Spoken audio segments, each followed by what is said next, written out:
Welcome. In this video, I'll show you how to fix Minecraft. You need to authenticate to Microsoft services. All right, it's pretty easy to fix.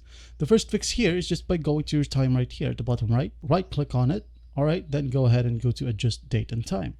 Click on it. As you can see here, you should toggle this on, set time automatically. All right.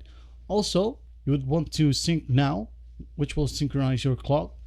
All right, got to do that right now. As you can see here, it is now synced.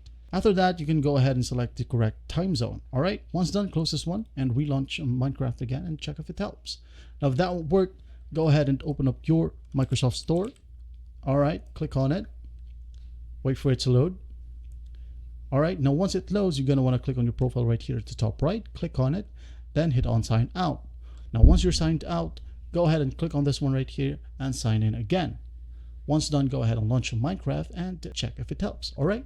Now, if that won't work, go ahead and open up your favorite browser and type in minecraft.net/en-us-download. All right. Now, once you're in here, you're going to want to click on Download Launcher for Windows right here.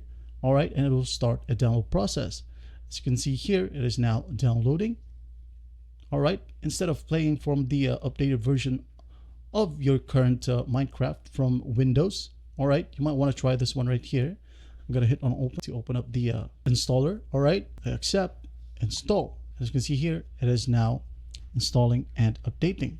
Once the installation process is done, just go ahead and log in, launch your game again, and everything should work perfectly fine now. And that is it. Well, I hope this video helps, and I'll see you in the next one.